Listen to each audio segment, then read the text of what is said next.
જય સ્વામિનારાયણ વિદ્યાર્થી મિત્રો, ગુજરાતી વિષયના શિક્ષક તરીકે મારો પરિચય આપું તો નામ છે દીપક સર.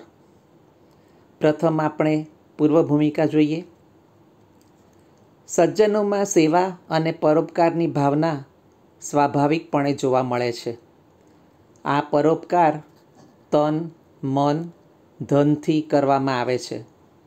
જનહિત માટે કરાતી શારીરિક પ્રવૃત્તિઓ, આર્થિક મદદ દ્વારા અન્યને સહાયક થવાની ભાવના અને મનથી બીજાના હિતનું ચિંતવન એ સજ્જનોમાં સહજ રીતે જોવા મળે છે. અને ચોથું, જે બીજા કેટલાકમાં જોવા મળે છે તે સૌથી સહેલું, જે બીજાને સલાહ આપવાનું, જેમાં કાંઈ ખર્ચ જ નથી. એવા આપણા સમાજમાં વણમાગી સલાહ આપનાર વ્યક્તિઓનો તોટો નથી.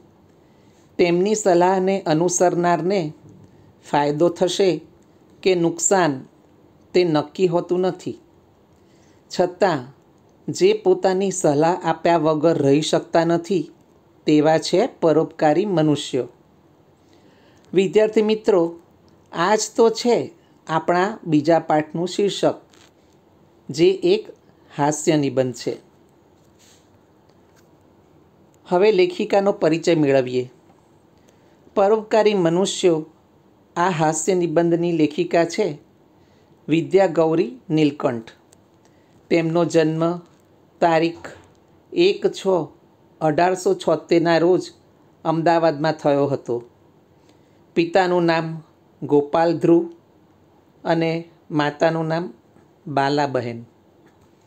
તેઓએ BA સુધીનું શિક્ષણ ગુજરાત કોલેજ અમદાવાદમાંથી પ્રાપ્ત કર્યું હતું અને તેઓ 1901માં ગુજરાતમાં સૌ પ્રથમ સ્નાતકની પદવી મેળવનારી 2 બહેનોમાંના એક હતા. તેમના લગ્ન જાણીતી હાસ્ય નવલકથા ભદ્રમ ભદ્રના લેખક રમણભાઈ નીલકંઠ સાથે થયા હતા. તેમના લેખ સંગ્રહોમાં ફોરમ, ગૃહદીપિકા, નારીકુંજ, જ્ઞાનસુધા જાણીતા છે. અને પ્રોફેસર ગોંડો કેશવ કર્વે નામે ચરિત્ર પણ લખ્યું છે. હાસ્ય મંદિરમાં તેમના હાસ્ય લેખો છે.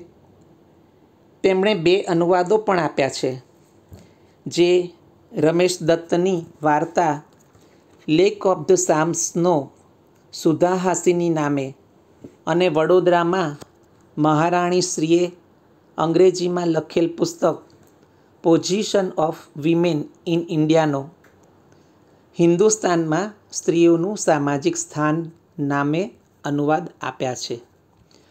તેમને 1926માં કૈસરે હિન્દનો ઇલકાબ આપી નવાજવામાં આવ્યા હતા.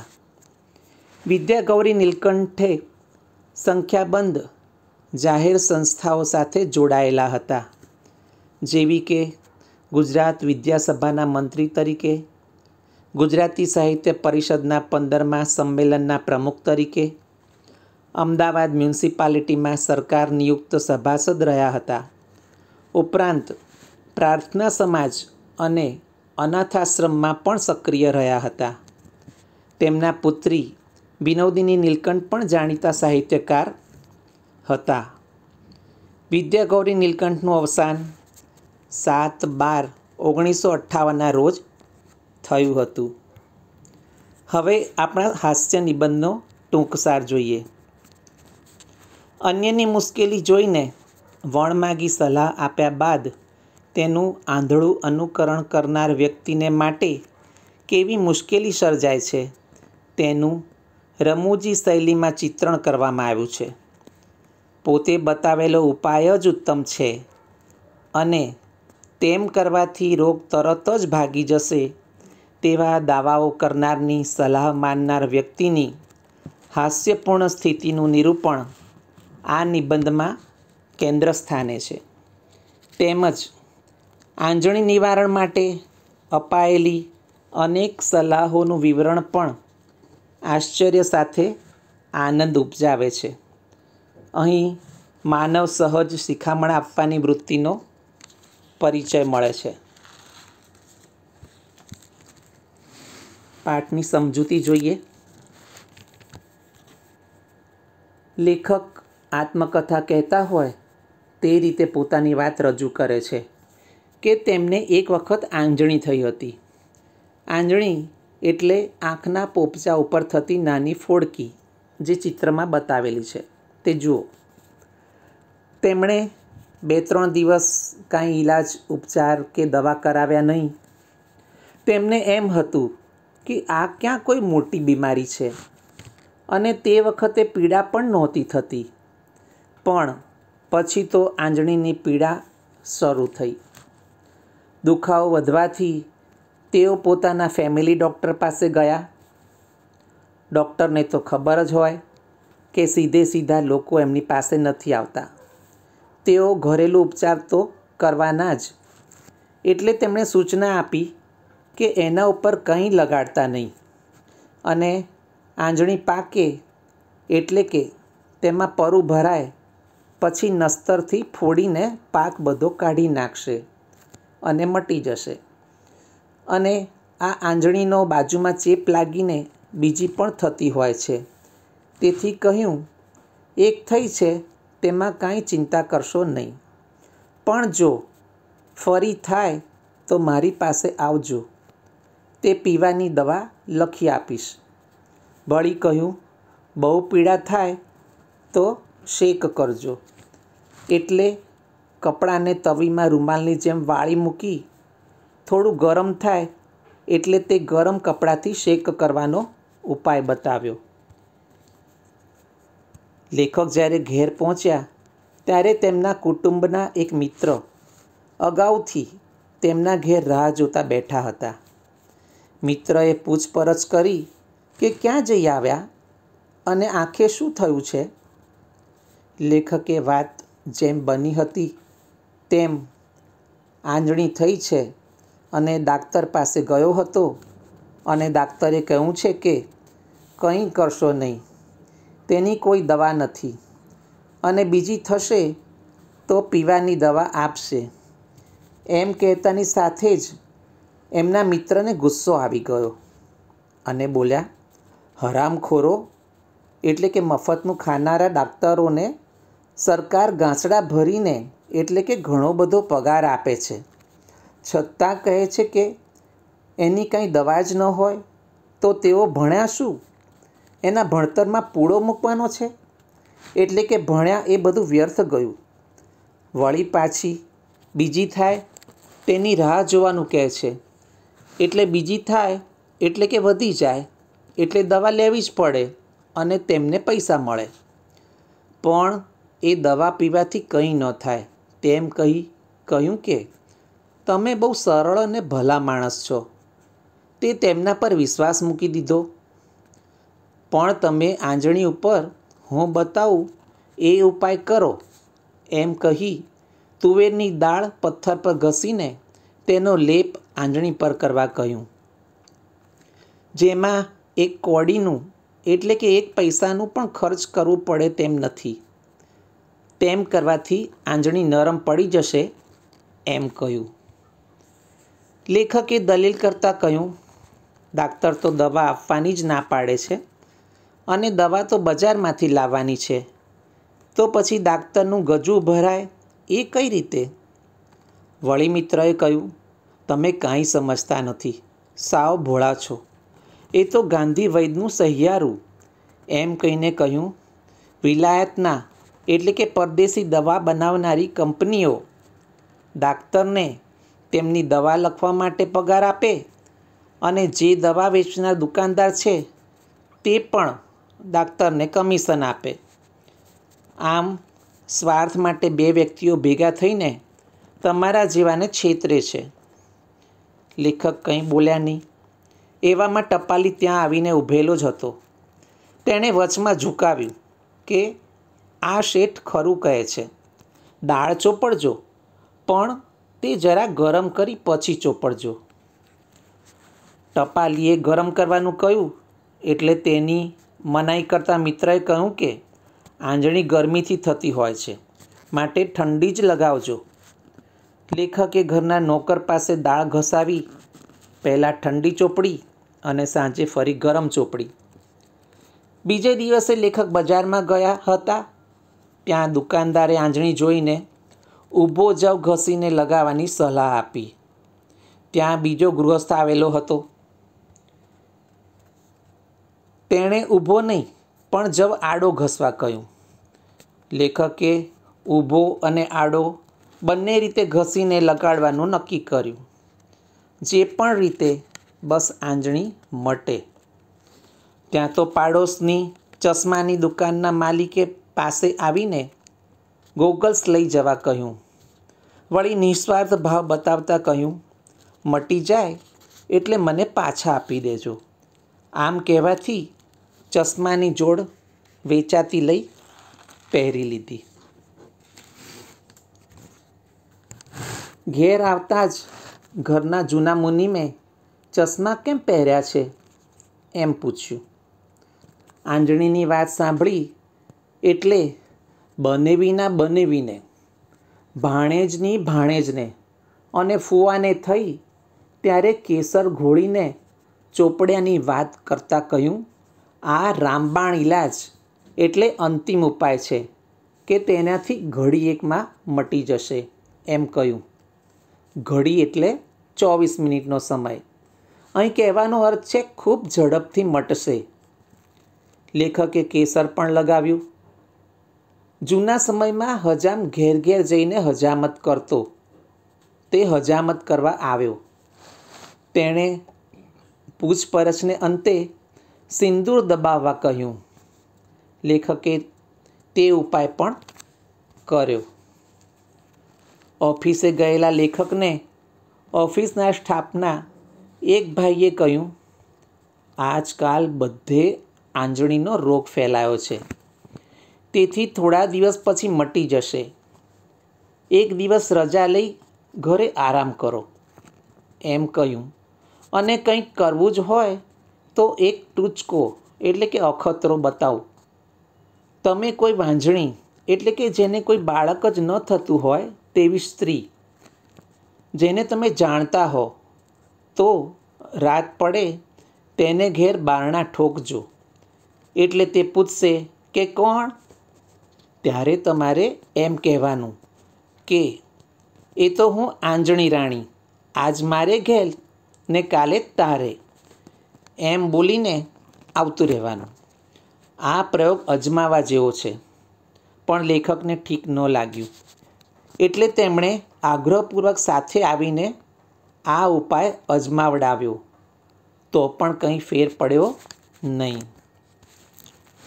બીજે દિવસે લેખકના ઓળખીતા એક શેઠની મિલનો ભૈયો કોઈક કામ માટે આવ્યો હતો.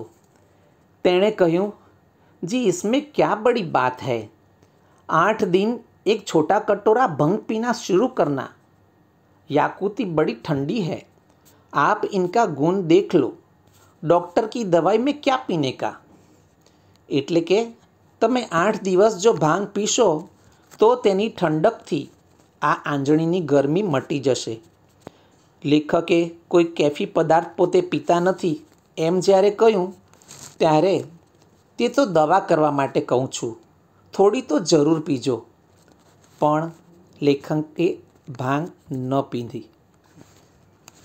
લેખકના વૃદ્ધ માસી પૂજાનું ચંદન ઘસતા હતા. તેમણે ચંદન લગાડવાનું કહ્યું. લેખકે તેનો અમલ કર્યો. જમતી વખતે રસોઈયાએ સૂંઠ ચોપડવાની સલાહ આપી. તે પણ ચોપડી. ધોબીએ લવિંગ ઘસીને લગાવવા કીધું. તે પણ લગાવ્યું. રૂ પીંજનારા પિંજારાએ એક બેદું એટલે કે ઈંડાની સફેદી લગાડવાનું આત્મવિશ્વાસથી કહ્યું. જુઓ તો ખરા હું ખરો છું કે ખોટો. લેખકે તે ઉપાય પણ અજમાવ્યો. એટલા માટે કે આ સલાહ આપનારા આખરે તો તેમના દુઃખને દૂર કરવા માટે જ તો કહી રહ્યા હતા અને પોતે પણ કંટાળ્યા હતા. ઘરની દરણાવાળી લોટ લઈને આવી. તેણે કહ્યું, શેઠ, તમે બધા ઉપાય કર્યા હશે, પણ હું કહું તે ઉપાય અજમાવવો.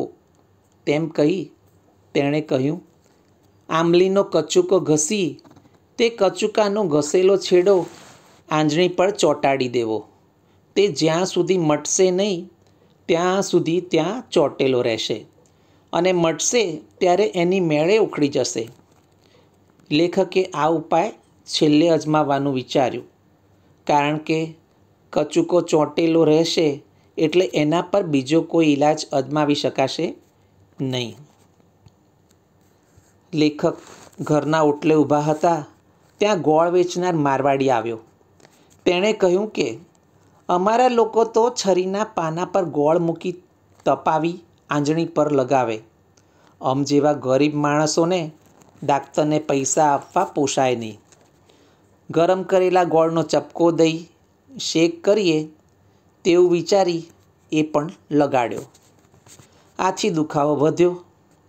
સાંજે ગોર એટલે કે તેમના પુરોહિતે કહ્યું, ગોળ એકલો તો ગરમ પડે, માટે એલચીને ઘીમાં ઘસી લગાવો. ઘીમાં સર્વગુણ રહેલા છે, એટલે કે બધા જ પ્રકારના રોગ મટાડી શકે છે. વળી કહે કે પોતે તો જુલાબમાં દિવેલ પીવાને બદલે ઘી જ પીવે છે. લેખક એલચી ઘીનો લેપ લગાડતા હતા ત્યાં તેમના પારસી મિત્ર આવી પહોંચ્યા. તેમણે કહ્યું, અરર મિસ્ટર, આ શું ગચું એટલે કે ગંદુ કરી મૂક્યું છે. આંખને ઘી ગોળના લવારા એટલે કે લાડવા કાંઈ ખવારો છે એટલે કે ખવડાવો છો. એક કાંદો એટલે કે ડુંગળી કાપી તેનો રસ લગાડો અને તેનાથી ન મટે તો મને 4 તમાચા મારજો. એટલું બધું આત્મવિશ્વાસપૂર્વક કહ્યું. લેખકને કાંદાની વાસ ગમતી ન હોવા છતાં તેમણે તેમ કર્યું. દવાઓના ઉપરા ઉપરી પડ થઈ જતાં આંખની બાજુ પર એક નાની ડુંગળી બની રહી હતી. ઉપર આંબલીનો કચુકો ઘસીને ચોંટાડી દીધો હતો. એ લટકતો હતો. દર્દ ઓછું ન થતાં લેખકને સમજાઈ ગયું હતું કે આ એક પણ ઉપાય સફળ થયા નથી. દુખાવાને લીધે આરામ કરવા વિચાર્યું અને હવે કોઈને પણ પૂછે તો પણ આંજણીનું કંઈ કહેવું નહીં એવો નિશ્ચય કર્યો. ત્યાં તો તેમની ખબર કાઢવા તેમના વિધવા ફોઈ આવ્યા. તેમણે કહ્યું, તમે અંગ્રેજી ભણેલા પણ ગણેલા નહીં. હું તો કંઈ પણ થાય તો લોટ ઘીમાં શેકી ખાઉં. વાત, પિત્ત, કફ આ ત્રણેય પ્રકારના રોગ આમ કરવાથી મારે તો મટી જ જાય. હોય તો થોડી બદામ પણ એમાં નાખું અને ઘરમાં ઘી, ખાંડ અને લોટ તો હોય જ. તાવ, ઉધરસ, વા આવે, માથું દુખે કે સળેખમ એટલે કે શરદી થાય કે પેટમાં દુખે તો પણ એક નહીં ને બીજા દિવસે પણ આ જ ઉપાય કરું છું એમ કહ્યું.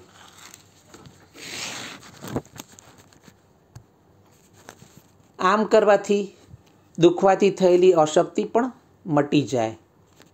ફોઈનું લાલ ચણોઠી જેવું શરીર જોતાં તેમની વાતમાં કંઈક દમ લાગ્યો. વાત સાચી જણાઈ. વળી શીરાનો સ્વાદ કોને ન ગમે? એટલે કે ભાવતી ને ગમતી વાત હતી એટલે બધા ઉપાયોની સરખામણીએ આ તો ગમી જાય તેવો ઉપાય હોવાથી ખુશી ખુશી આ ઉપાય શરૂ જ કરી દીધો અને ઘણા દિવસ સુધી એ ચાલુ જ રાખ્યો. આમ લેખક રોજ શીરો ખાવા લાગ્યા. પણ આંજણી પર પોતાનું કે આ બધા ઉપચારોનું કંઈ ન ચાલ્યું, કંઈ અસર ન થઈ. ત્યારે અંતે ડાક્ટર પાસે ગયા. તેમના આસિસ્ટન્ટ પાસે તેમણે દવાઓનો ડુંગર સાફ કરાવ્યો. જે સાફ કરતાં 1 કલાક થયો એમ કહી ખૂબ સમય થયો એમ પોતે કરેલા વિવિધ અખતરાની સફાઈ કર્યા બાદ ડાક્ટરે નસ્તર મૂક્યું અને લેખકને આરામ થયો. આ અનુભવના આપણ સૌને સહભાગી થવા માટે કહેતા લેખકે પોતાના હિતેચ્છુઓનો જાહેરમાં આભાર માનવાની તકને ઝડપી લીધી. એમ કહી સૌને હાસ્યરસનું પાન કરાવ્યું. આમાં કહેવાનું એ કે વણમાગી સલાહને અનુસરવા કરતાં જે તે દર્દના નિષ્ણાત ડૉક્ટરની સલાહ મુજબ ઉપચાર કરવો જોઈએ.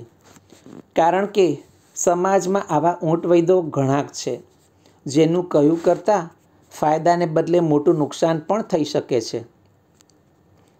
લેખિકાએ આ નિબંધ દ્વારા જીવનમાં હાસ્ય ખૂબ અનિવાર્ય છે તેવી સમજ આપી છે. હાસ્યથી પણ ઘણા દર્દો મટે છે. આવી હાસ્ય થેરેપી પણ હવે જોવા મળે છે. હસે તેનું ઘર વસે એવી જૂની કહેવત તો આપણે જાણીએ જ છીએ. હસવાથી મુખના બધા સ્નાયુઓને કસરત મળે છે. હાસ્ય આપણા સ્વાસ્થ્ય માટે ખૂબ ફાયદાકારક છે.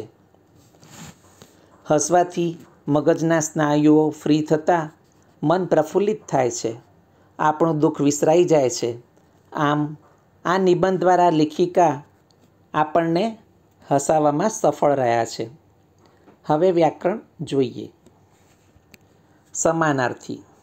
આંજણી, આંખની પાપણના મૂળ આગળ થતી ફોડલી. કોડી, એક જૂનું ચલણ. જવ એટલે એક ધાન્ય. મુનિમ એટલે પેઢીનો મુખ્ય ગુમાસ્તો. ટૂચકો એટલે પ્રયોગ કે અખતરો. રૂઢિપ્રયોગ જોઈએ. પૂળો મૂકવો એટલે કે બાળી નાખવું કે વ્યર્થ થવું. વિરુદ્ધાર્થી શબ્દો. ભોળું તેનું વિરોધી કપટી. સ્વાર્થનું વિરોધી નિસ્વાર્થ. તળપદા શબ્દો જોઈએ. ભંગ એટલે ભાંગ. બેદું એટલે ઈંડું. દહાડો એટલે દિવસ. વિલાયત એટલે વિદેશ. ઇંગ્રેજી એટલે અંગ્રેજી. શબ્દ સમૂહ જોઈએ. આંબલી વૃક્ષનું બીજ એટલે કચુકો. વાડ કાપ કરવાનું હથિયાર એટલે નસ્તર. રૂ પીંજવાનું કામ કરનાર એટલે પિંજારો. અંતિમ ઉપાય એટલે રામબાણ. જેનો પતિ મૃત્યુ પામ્યો છે તેવી સ્ત્રી એટલે વિધવા. હવે કેટલાક ટૂંકા પ્રશ્નોત્તરો જોઈએ. 1. પરોપકારી મનુષ્યો કૃતિના કર્તા કોણ છે? ઉત્તર: વિદ્યાબેન નીલકંઠ. 2. પરોપકારી મનુષ્યો કૃતિનો પ્રકાર કયો છે? ઉત્તર: હાસ્ય નિબંધ. 3. આંજણી મટાડવા મિત્રએ કઈ સલાહ આપી? ઉત્તર: તુવરની દાળ ઘસીને ચોપડવાની. 4. પોસ્ટમેને દાળ કેવી રીતે ચોપડવાનું કહ્યું? ઉત્તર: ગરમ કરીને. 5. બજારના દુકાનદારે આંજણીનો શો ઉપાય બતાવ્યો? ઉત્તર: જવ ઘસીને લગાડવાનો. 6. ઘરના જૂના મુનિમે આંજણી માટે કયો રામબાણ ઉપાય બતાવ્યો? ઉત્તર: કેસર ઘોળી ચોપડવાનો. 7. હજામે આંજણીનો કયો ઉપાય બતાવ્યો? ઉત્તર: સિંદૂર દબાવવાનો. 8.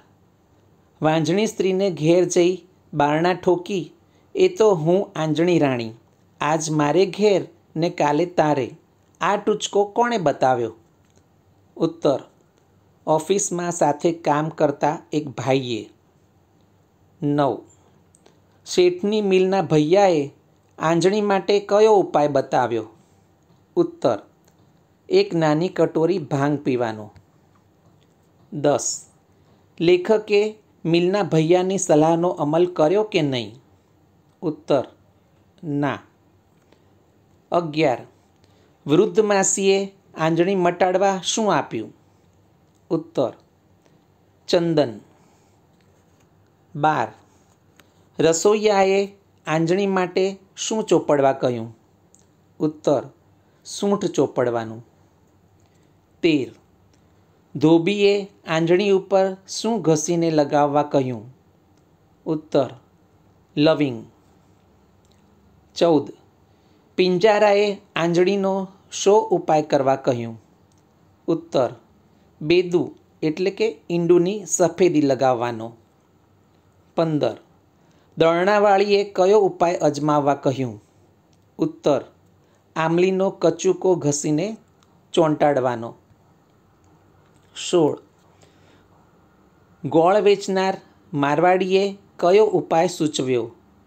ઉત્તર: છરીના પાના પર ગોળ તપાવી લગાવવાનો. 17. ગોરે કયો ઉપાય કરવા કહ્યું? ઉત્તર: એલચીને ઘીમાં ઘસીને લગાવવાનું કહ્યું. 18. પારસી મિત્રએ શી સલાહ આપી? ઉત્તર: કાંદાનો રસ લગાડવાની. 19. વિધવા ફોઈએ દરેક રોગની એક દવા કઈ બતાવી? ઉત્તર: શીરો ખાવાની. 20. ફોઈના શરીરને કોની સાથે સરખાવ્યું છે? ઉત્તર: લાલ ચણોઠી સાથે. 21. અંતે કયો ઉપાય અજમાવ્યો? ઉત્તર: ડાક્ટરને ઘેર જઈને નસ્તર મુકાવ્યું. 2 અને 4 ગુણવાળા પ્રશ્નોત્તર લખતા પહેલાં આ પ્રમાણે પ્રસ્તાવના લખવાથી સારા ગુણ મળે છે. કૃતિ: પરોપકારી મનુષ્યો. કર્તા: વિદ્યા ગૌરી નીલકંઠ. પ્રકાર: હાસ્ય નિબંધ. આ નિબંધમાં લેખિકાએ પારકાની મુશ્કેલી જોઈને વણમાગી સલાહ આપનારાઓની સલાહને અનુસરતા આંજણીના દર્દીની સર્જાતી પરિસ્થિતિનું હાસ્યપૂર્ણ વર્ણન કર્યું છે. દીપક સરના જય સ્વામિનારાયણ.